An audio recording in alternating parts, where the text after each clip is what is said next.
எனது பிள்ளைக்காக குரல் கொடுத்த அத்தனை உள்ளங்களுக்கும் எனது மனமார்ந்த நன்றிகளை கூற விரும்புகின்றேன். எனது பிள்ளையை சிறைச்சாலையிலிருந்து விடுதலை செய்து வீட்டுக்கு கொண்டு போகின்ற நேரம் இது. எனக்கு இதுக்கு மேலே கதைக்க முடியலை. நான் இதோடு நிறுத்திக் கொள்கின்றேன். சட்டத்திறனிகள் உங்களுக்கு விளக்கமாக தந்திருக்கின்றேன்.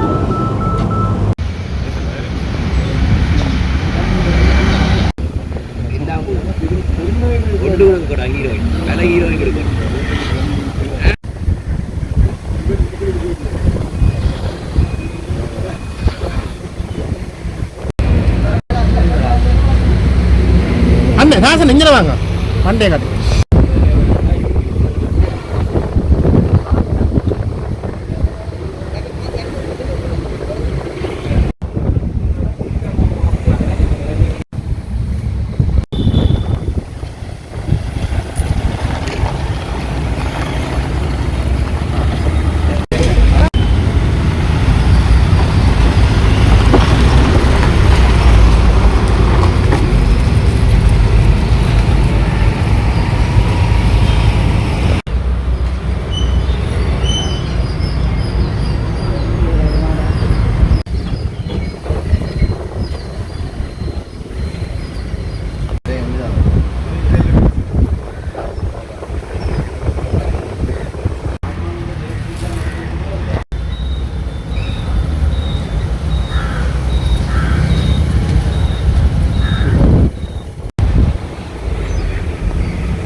ஃபோட்டோ எடுக்கிறேன்.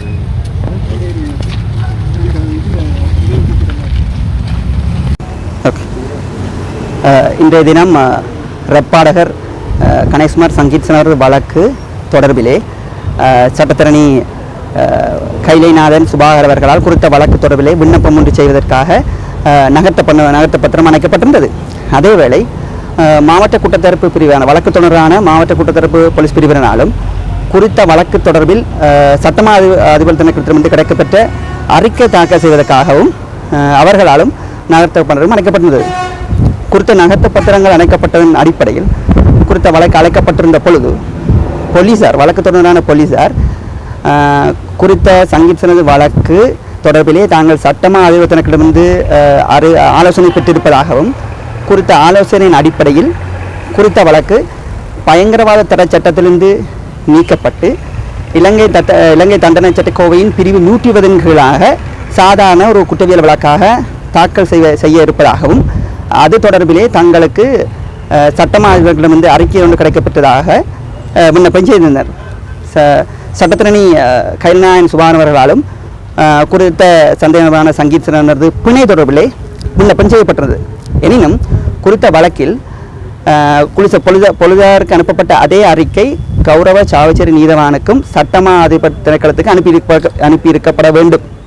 எனினும் குறித்த பயங்கரவாத தடைச்சட்டை நீக்கிறது தொடர்பிலும் தண்டனை சட்டக்கோவின் பிரிவு 120 கீழாக குறித்த வழக்கு தொடரப்பட இருப்பதாக தொடர்பான அறிக்கை நீதிமன்றத்துக்கு கிடைக்கப்படவில்லை என்பதன் அடிப்படையில் கௌரவ நீதவானவர்கள் ஏற்கனவே விளக்கமறியல் தினமாக வழங்கப்பட்டிருந்த 6ஆம் மாதம் 17ஆம் தேதிக்கு குறித்த வழக்கை ஒத்தி வைத்திருந்தார்.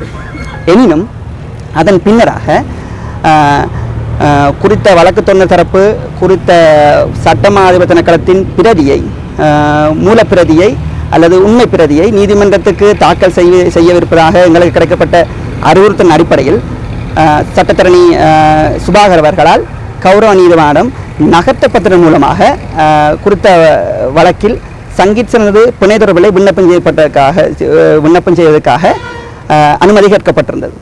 குறித்த வழக்கு பின்னவும் மீளவும் கௌரவ நீதிவான் அவர்களால் எடுத்துக்கொள்ளப்பட்டு போலீஸ் குற்றத்தரப்பு போலீஸ் மற்றும் சிரேச போலீஸ்வர்கள் தோன்றியிருக்க குறித்த அறிக்கை அவர்களால் சட்டமா அதிபர் வழங்கப்பட்டிருந்த அறிக்கை அவர்களால் நீதிமன்றத்துக்கு வழங்கப்பட்டதன் அடிப்படையிலும் சட்டத்தரணிகளால் செய்யப்பட்ட விண்ணப்பத்தின் அடிப்படையிலும் பிறப்பாடகர் சங்கீத் சனுக்கு இன்றைய தினம் பிணை வழங்கப்பட்டிருக்கிறது. ஆகவே சங்கீத் சனது பிணை மற்றும் அவர் விடுதலை தொடர்பாக ஒரு தீர்க்கமான முடிவு பிணை வழங்கப்பட்டது. அது தொடர்பிலே அவருக்கு சார்பாக நின்றவர்கள் உதவியவர்கள் அனைவருக்கும் இந்த இடத்திலே நாங்களும் சட்டத்தின் அடிப்படையிலே நன்றி கூற காணப்பட்டிருக்கிறோம். பிணை நிபந்தனை வழங்கப்பட்டது. 3 நிபந்தனைகள் வழங்கப்பட்டிருக்கிறது. ஒன்று, குறித்த சங்கீத்தின் கிளிநொச்சியை சார்ந்தவர் என்றபடியால் கிளிநொச்சி மேல் நீதிமன்ற வலயத்துக்கு வசிப்பராக இருக்க வேண்டும் பிணையாளி. 1 லட்சம் ரூபாய் பெறுமதியான 2 ஆழ்பனைகள். அதில் ஒரு ஆழ்பனை உறவினராக இருக்க வேண்டும். 2 பிணையாளிகளுமே கிளிநொச்சி மேல் நீதிமன்ற வலயத்தில் வசிப்பராக இருக்க வேண்டும் என பிணை நிபந்தனை வழங்கப்பட்டு பிணை வழங்கப்பட்டிருக்கிறது. வணக்கம், நான் சட்டத்தரணி தர்மலிங்கம் அஞ்சனன். நான் சட்டத்தரணி சுபாகர் அவர்களால் குறித்த பிணை விண்ணப்பம் மேற்கொள்ளப்பட்டிருந்தது. எனக்காக வாதாடிய சட்டத்திறனிகள் உங்களுக்கு விளக்கமாக தந்திருக்கின்றார்கள். எனது பிள்ளைக்காக குரல் கொடுத்த அத்தனை உள்ளங்களுக்கும் எனது மனமார்ந்த நன்றிகளை கூற விரும்புகின்றேன். எனது பிள்ளையை சிறைச்சாலையிலிருந்து விடுதலை செய்து வீட்டுக்கு கொண்டு போகின்ற நேரம் இது. எனக்கு இதுக்கு மேலே கதைக்க முடியலை. நான் இதோட நிறுத்திக் கொள்கின்றேன். சட்டத்திறனிகள் உங்களுக்கு விளக்கமாக தந்திருக்கின்றேன். மேலதிக செய்திகளுக்காக எமது யூடியூப் தளத்தை சப்ஸ்கிரைப் செய்யுங்கள்.